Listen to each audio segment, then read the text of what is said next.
Bien, mesdames et messieurs, je vous annonce l'arrivée du chef d'état-major des armées, le général Lecointre. Merci de bien vouloir prendre place.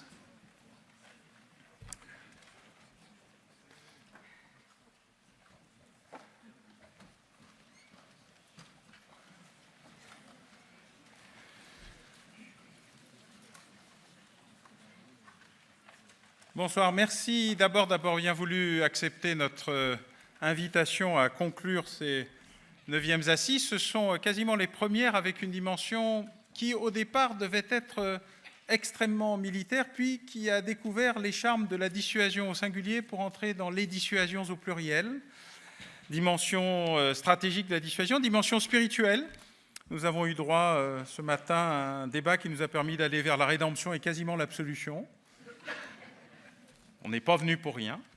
Débat sur la suppression de l'arme nucléaire, débat aussi sur les évolutions de la situation internationale, une problématique à la fois sur le déplacement de la question de la surprise stratégique, chère à un de vos lointains prédécesseurs, vers l'aveuglement stratégique, chère aux dimensions chaotiques du moment. La dynamique aussi des dissuasions face à des problématiques où nous avons découvert encore récemment. Et je tiens à vous remercier particulièrement et à l'amiral Casabianca de la présence du cyber lors d'un débat qui a montré que désormais la problématique cyber pouvait amener à une réponse de dissuasion nucléaire et avec une échelle de dissuasion qui s'était singulièrement ou qui semblait s'être singulièrement raccourcie. Bref, le moment d'une redéfinition de l'outil militaire, de sa réhabilitation, y compris contre ceux qui n'en ont qu'une vision comptable, alors que nous en avons une vision dynamique et stratégique, de son utilité dans la défense opérationnelle du territoire, face à des menaces hybrides, dans sa dimension internationale, dans sa dimension spatiale, dans sa dimension 2.0, sont des éléments qui redonnent aux armées une place encore plus importante, peut-être que ce qu'elles n'avaient eu avant, une dimension plus stratégique et plus essentielle. Et donc, c'est le moment général où je vais vous appeler à venir à ce pupitre pour nous donner ce qui est votre vision de ces éléments. Je sais que vous avez beaucoup travaillé et déjà commencé à beaucoup dire sur le sujet. Et nous sommes ravis de vous avoir aujourd'hui pour la conclusion de ces 9e assises. Mesdames et messieurs, je vous invite à accueillir le général François Lecointre.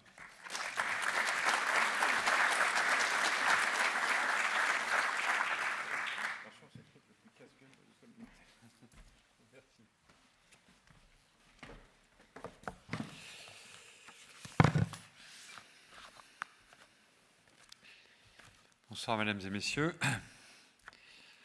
Je tiens tout d'abord, en ouverture de mon propos, à remercier M. Bauer et Caron pour leur invitation à venir conclure ces 9e assises internationales de la recherche stratégique sur un thème à la fois central et sensible.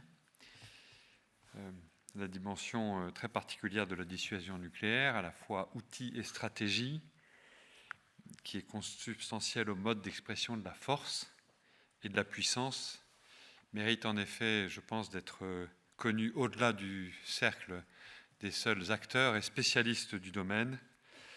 J'ai la conviction qu'il faut encourager toute initiative qui vise à rendre accessible la compréhension de cette dialectique très singulière et ses évolutions. Et de ce point de vue, ces assises du Conseil supérieur de la formation et de la recherche stratégique me semblent être une contribution très directe et très heureuse qui doit être saluée à cette ouverture nécessaire et à cet effort d'accessibilité.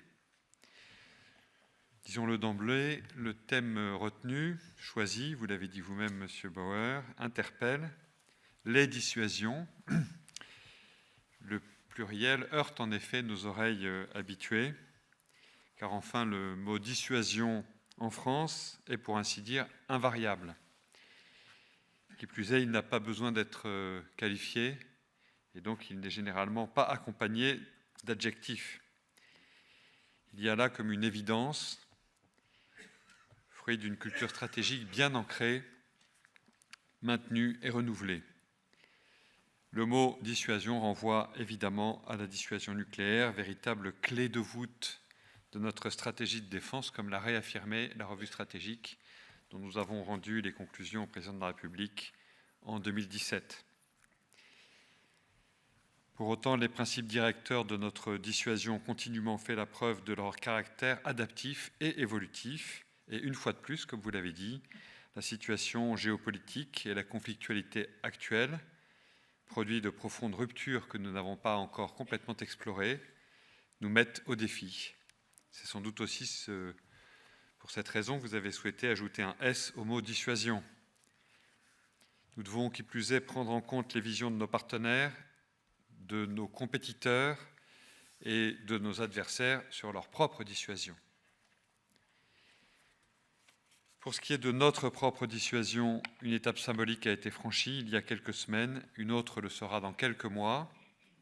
Le 28 septembre dernier, le SNLE, le Terrible, a achevé la 500e patrouille à la mer. Moment émouvant en particulier pour moi, puisque j'ai pu me souvenir à cette occasion que mon père avait participé à la première patrouille du Terrible, puisqu'il était embarqué avant de devoir lui-même commander en second l'autre équipage du Terrible, embarqué lors de cette première patrouille sous les ordres du commandant Louzeau. Et puis le 12 juillet 2019, la barre des 20 000 jours sera franchie. Bientôt 20 000 jours que notre pays réussit l'exploit d'assurer la permanence de la dissuasion nucléaire sans la moindre interruption depuis la première alerte nucléaire assurée par un Mirage 4 il y a 54 ans. C'est une fierté que je porte avec conviction et responsabilité, une fierté que nous devons tous partager parce qu'elle est la marque de la continuité, je l'évoquerai, à la fois technologique, technique, politique, portée par une grande nation. Je voudrais commencer par quelques rappels très succincts sur la centralité de la dissuasion, avant d'aborder les différentes dimensions du principe de crédibilité de cette dissuasion qui me paraissent absolument centrales.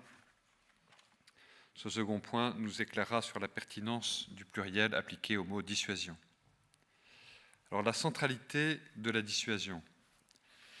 Faut-il le rappeler, l'existence de la France en tant que pays libre ne va pas de soi. La France doit toujours être défendue. La dissuasion est le fruit de la leçon tirée après des années de guerre et d'occupation sur notre territoire, ayant compromis nos intérêts vitaux et notre liberté de décision. L'expérience fondatrice pour la France, c'est évidemment celle du traumatisme de l'invasion de 1940, renforcée par le chantage subi lors de la crise de Suez en 1956.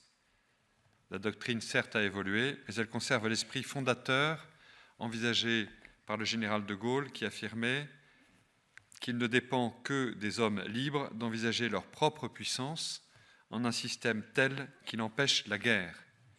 J'y reviendrai. La détention de l'arme nucléaire a modelé l'organisation institutionnelle de la France, au point de devenir un élément structurant de son être même. En effet, bien qu'il ne soit écrit nulle part que le président de la République, chef des armées, décide seul, ni même en dernier ressort, il est dans les faits l'unique décisionnaire. Il est celui-là seul à qui revient la responsabilité de donner l'ordre d'engagement. Et la portée de cette responsabilité exorbitante du président de la République est en réalité tout sauf symbolique. Elle structure en profondeur le partage du pouvoir entre le président et le chef du gouvernement, responsable des postures permanentes de sécurité, en établissant ce que Jean Massot appelle une diarchie hiérarchisée. Elle induit également une relation d'immédiateté et de très grande proximité entre le chef des armées et le chef d'état-major des armées. Je suis en effet responsable de l'établissement des plans de frappe nucléaire. Cette immédiateté et cette proximité sont déterminantes. Elles permettent une très grande réactivité dans l'emploi de la force armée, qu'elle soit nucléaire ou conventionnelle. Et précisément, une part de la crédibilité de notre dissuasion dépend de la bonne articulation entre les forces nucléaires et les forces conventionnelles dans un contexte de fluidification de la menace. Alors, quels sont les facteurs de crédibilité de la dissuasion, puisqu'il ne peut pas y avoir de dissuasion qui ne soit pas fondée sur le principe de crédibilité, en tant que certitude induite chez l'adversaire potentiel que son action hostile, au-delà d'une certaine limite, sera source d'une réaction inacceptable pour lui. Je ne développerai pas d'ailleurs tout ce qui pourrait être dit sur cette notion de dégâts inacceptables ou de réaction induisant des dégâts inacceptables pour l'ennemi, mais j'imagine que vous avez évoqué cette notion de dégâts inacceptables et la difficulté qu'il y a à ce que les dégâts soient inacceptables non seulement pour celui qui va devoir les subir, c'est bien de cela qu'il s'agit, mais qu'il ne faut pas qu'ils soient inacceptables pour celui qui doit avoir le courage de menacer en tout cas de les infliger à son adversaire potentiel. Cette notion d'acceptabilité est évidemment centrale. En d'autres termes, il s'agit de détourner l'adversaire d'une initiative contre nos intérêts vitaux en lui faisant prendre conscience que l'entreprise qu'il projette est simplement irrationnelle. De cette crédibilité qui est centrale et dont découle toute la dissuasion, en réalité, nous devons déduire trois critères principaux. Le critère de la capacité opérationnelle, le critère de l'adaptation de la doctrine à la menace et le critère de l'affirmation politique de la volonté. Premier critère, premier facteur, la capacité opérationnelle. La dissuasion nucléaire ne peut s'exercer sur un adversaire que parce que nous sommes en mesure, à tout moment, de mettre en œuvre nos armes nucléaires et de faire subir, je l'ai dit, des dommages inacceptables à l'ennemi. Cette assurance repose sur nos composantes aériennes et océaniques qui sont totalement complémentaires et forment un tout cohérent. Le chef de l'État dispose d'une large palette d'options avec laquelle il peut composer. Et notre dissuasion est en réalité d'autant plus crédible qu'elle est souple, une souplesse qui tient notamment à la variété des modes de pénétration entre la trajectoire balistique du M51 et la trajectoire aérobie et furtive de la SMPA. Cette capacité opérationnelle est fruit également d'une excellence scientifique, technique, opérationnelle, reconnue, qui place la France sur le devant de la scène internationale et qui consacre notre génie industriel et militaire. Le deuxième facteur de crédibilité, c'est l'adaptation de la doctrine à la menace. Je voudrais d'abord préciser sur ce point particulier que les doctrines de dissuasion n'évoluent pas seulement en raison de la menace. Elles évoluent également du fait du perfectionnement des armes et des capacités. On est même parfois en droit de se demander si, dans certains cas extrêmes, et chez certains États qui ne reconnaissent pas le principe de stricte suffisance, ce ne sont pas les capacités qui tirent la doctrine, selon une logique industrielle et mercantile, avec les risques que cela fait peser sur les grands équilibres. Reste malgré tout que les évolutions du contexte géostratégique ont une influence majeure sur l'évolution des doctrines. Alors je crois que la première table ronde aujourd'hui était consacrée au nouveau contexte stratégique, je ne m'y attarderai donc pas, si ce n'est pour tenter d'en caractériser rapidement les grandes lignes. Tout d'abord, je l'ai évoqué tout à l'heure, la fluidité de la menace, avec une conflictualité qui s'affranchit toujours plus des frontières physiques pour s'élargir au champ immatériel. Vous l'avez évoqué, M. Bauer, à l'instant. Il me semble qu'il s'agit là d'une première évolution. La friction et l'affrontement s'étendent en effet à une multitude de champs nouveaux ou qui étaient tenus jusqu'à présent à l'écart de l'affrontement et de la guerre.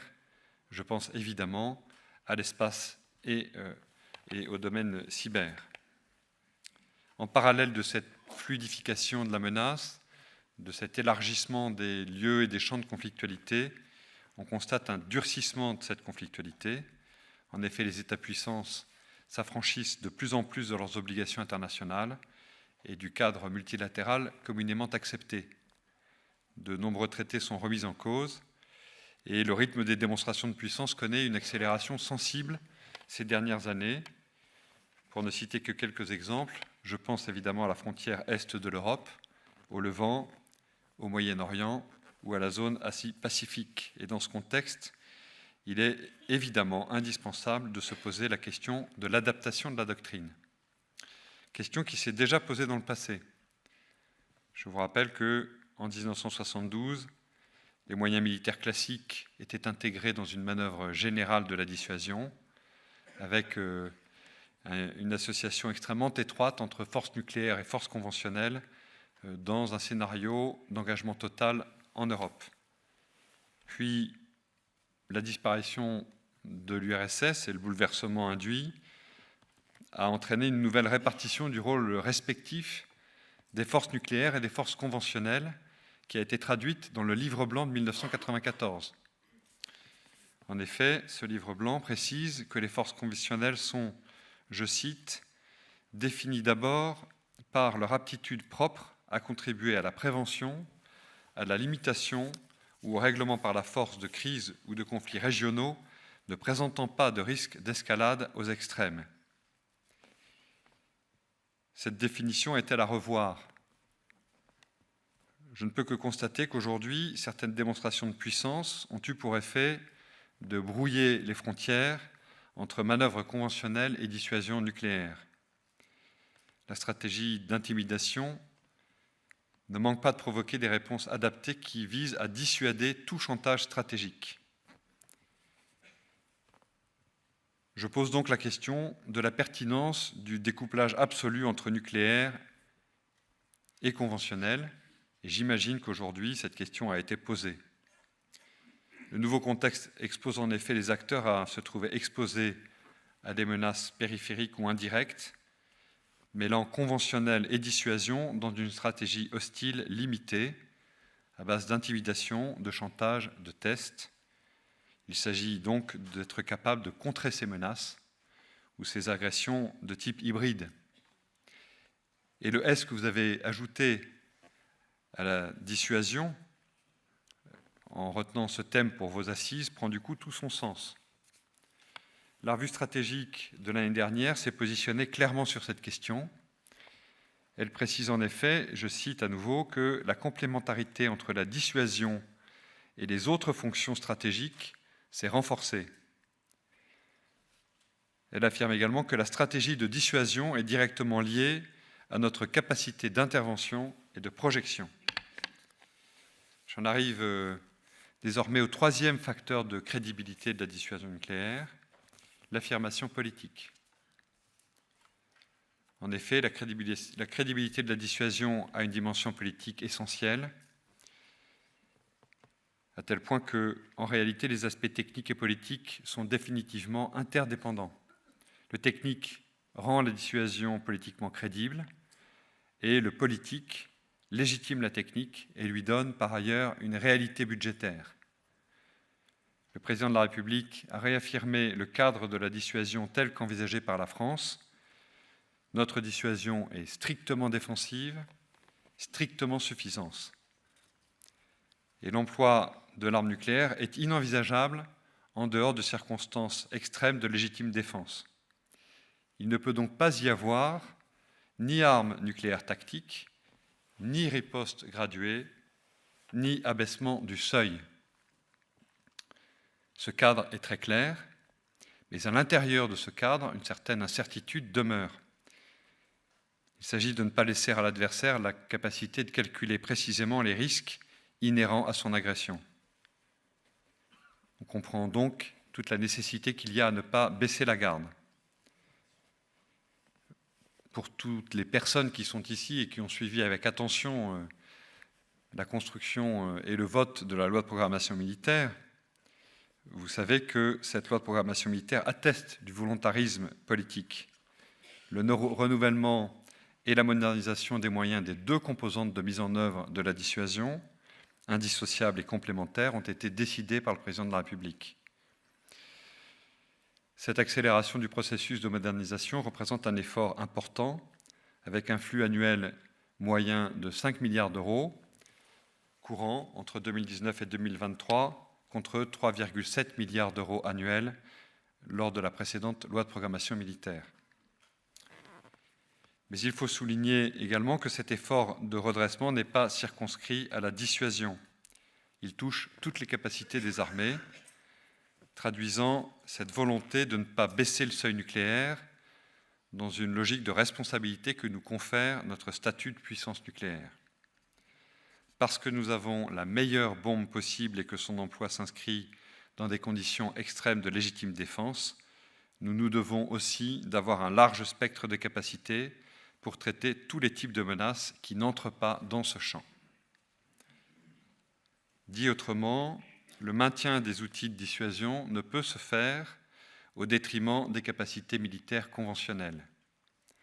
En effet, la dissuasion nucléaire n'a pas de sens s'il n'existe pour l'accompagner des forces conventionnelles robustes et résilientes, permettant d'éviter tout contournement de la dissuasion et tout dilemme entre escalade et renoncement.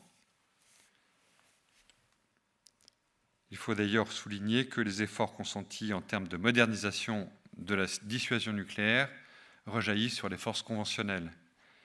Je cite quelques exemples qui permettront de vous en convaincre, pour lesquels certaines capacités développées dans le domaine nucléaire ont directement profité aux forces conventionnelles qui sont, de cette manière, tirées vers le haut.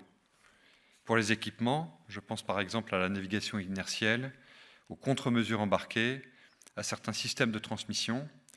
Pour les savoir-faire également, on peut citer le ravitaillement en vol ou la discrétion acoustique de nos sous-marins.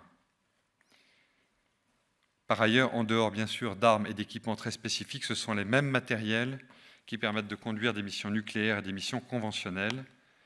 Des avions des forces aériennes stratégiques, chasseurs et ravitailleurs ont été engagés au Levant dans le cadre de l'opération Chamal. Et je suis absolument persuadé que les frappes que nous avons conduites au mois d'avril dernier pour faire respecter la ligne rouge qu'avait fixée le président de la République sur l'emploi d'armes chimiques par les forces pro-régime syriennes, ce raid aérien que nous avons conduit avec nos alliés américains et britanniques n'a été permis, et c'était un véritable tour de force, que parce que notre armée de l'air a un niveau que lui confère sa maîtrise du raid nucléaire. Cette polyvalence croissante des moyens est une tendance lourde, des moyens et aussi des savoir-faire. Elle traduit une évolution des approches. Voilà ce que je souhaitais vous dire.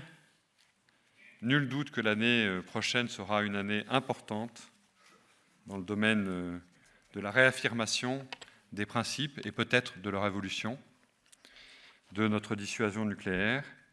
Et pour conclure, je voudrais rendre hommage aux hommes et aux femmes qui mettent leurs compétences et leur passion au service de la protection de nos intérêts vitaux, de notre indépendance et de notre sécurité. La dissuasion nucléaire et les forces conventionnelles n'existent que parce que ces hommes et ces femmes cultivent l'excellence. Soyez-en persuadés, comme il faut que vous soyez persuadés de leur immense fierté de servir à ce degré d'excellence. Merci beaucoup pour votre attention.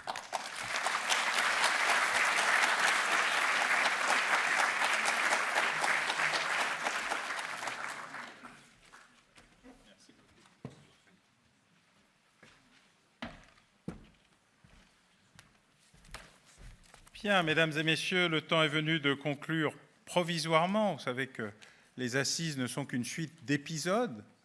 Nous sommes passés de l'hybride au chaotique, de la recherche stratégique et de son renouveau à la problématique de la ou des dissuasions. Et je remercie le général Lecointre d'avoir fait une sorte de synthèse avec un S au début et donc un S à la fin. Le français est une langue riche qu'il faut savoir utiliser à bon escient. C'est une langue diplomatique autant qu'une langue stratégique. Et je tiens à le remercier à la fois de sa présence et du contenu de son intervention. Merci à vous toutes et tous qui ont participé tout au long de cette journée, un peu plus d'1 millier d'entre vous à ces assises. Nous nous retrouverons pour les 10e assises et les 10 ans du CSFRS l'an prochain. Il n'y a pas de conclusion au sujet que nous venons de traiter, car en fait, vous l'avez compris, il est totalement vivant. Le charme de la dissuasion à la française est qu'elle a su s'adapter à son environnement. Elle a su s'adapter car elle est un mixte traité jusqu'à présent. Et c'était intéressant de voir la relation non conventionnelle faite aujourd'hui sur pourquoi une posture nucléaire permet aussi des opérations conventionnelles, y compris de traitement particulier d'une atteinte spécifique aux droits humains. Il est assez rare que l'effort soit fait de maîtriser un outil double. Le général a eu raison de rappeler l'option 1972 qui a survécu à la suppression des armes nucléaires tactiques pour les mêmes raisons en la fin de Hadès et Pluton, car nous ne voulions pas nucléariser nos alliés alors même qu'ils auraient été envahis par une puissance extérieure en Centre-Europe.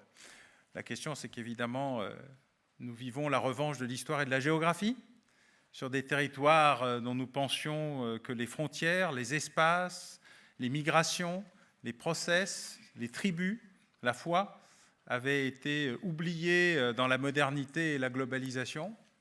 Nous avons découvert qu'il n'en était rien, y compris sur des territoires proches en Europe, et peut-être même sur des territoires encore plus proches chez nous. Ces problématiques-là, le retour du territoire, le retour de l'espace, le retour de l'histoire, le retour de la nation, est un sujet qu'il va falloir reprendre en considération. Il se trouve que le CSFRS avait eu la possibilité de le faire en subventionnant, soutenant et incitant à la recherche de ceux qui savent mais qui étaient un peu oubliés, la recherche de ceux qui sont en train d'apparaître. Beaucoup de militaires, je tiens à le dire, qui sont en train de retrouver le chemin de la stratégie, le chemin de Gallois, Poirier et Aron, qui s'étaient un peu désertifiés parce que, en 1962, le souci d'affirmer la dissuasion nucléaire s'était traduit aussi par la fin de toutes les revues stratégiques, de toute la pensée stratégique, non pas parce qu'on ne pensait plus, mais parce qu'on n'écrivait plus ce qu'on pensait. Nous sommes dans une phase nouvelle.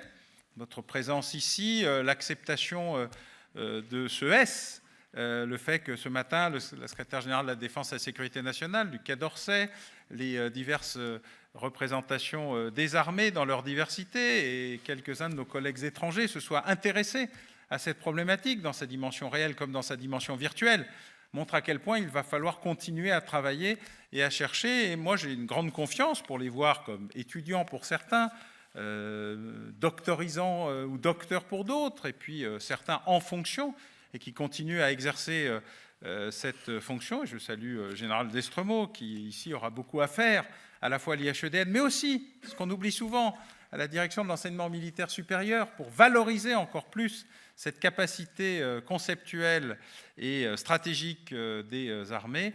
J'ai confiance dans le fait que la pensée saura s'adapter aussi au mouvement et que le mouvement saura s'adapter et en tout cas prendre en compte dans la perspective, dans le rapport au conceptuel et à l'opérationnel, ce que sont les atouts et les enjeux de tous ceux qui font de la formation initiale, de la formation permanente et de la recherche au bénéfice de la posture et de la dimension stratégique de la France, y compris dans sa dimension pérenne de membre permanent du Conseil de sécurité, puisqu'il semble que de temps en temps, cette question revienne de ci, de là, comme une sorte de titillement permanent, comme si cette problématique de relation entre forces stratégiques et non stratégiques, membres de l'Union européenne ayant l'arme nucléaire et celles qui ne l'ont pas, quel que soit le résultat final du Brexit, soit un jeu diplomatique. Ça va bien au-delà et chacun aura bien compris qu'au-delà des postures, il y a aussi des éléments qui ne se discutent pas ou ne se négocient pas, en tout cas pas dans la formule qu'on a vue. Il y a donc beaucoup de travail à faire, beaucoup de recherches, beaucoup de dimensions, et j'espère que nous aurons toute cette année pour en reparler avant de nous retrouver l'an prochain, à peu près à la même époque, probablement dans le même lieu. Et je tiens à vous donner une information stratégique majeure. Si vous voulez sortir de cet espace, il faudra passer par le 1, place Joffre, et pas par le 21. Le 21 vous amènera mécaniquement à rester prisonnier de cette enceinte, ce qui pourra vous éviter des difficultés samedi, mais vous permettra de sortir dimanche sain et sauf. Au cas où vous auriez décidé de partir plus tôt et de passer un week-end sage et tranquille, ce que je vous recommande personnellement, je vous recommande donc la sortie par le 1. Je vous souhaite, outre d'excellents vœux pour la nouvelle année, une excellente année et de vous retrouver dans l'ensemble de nos rendez-vous, MOOC, questions stratégiques, Géostratégia et bien évidemment les assises. Bonsoir, merci.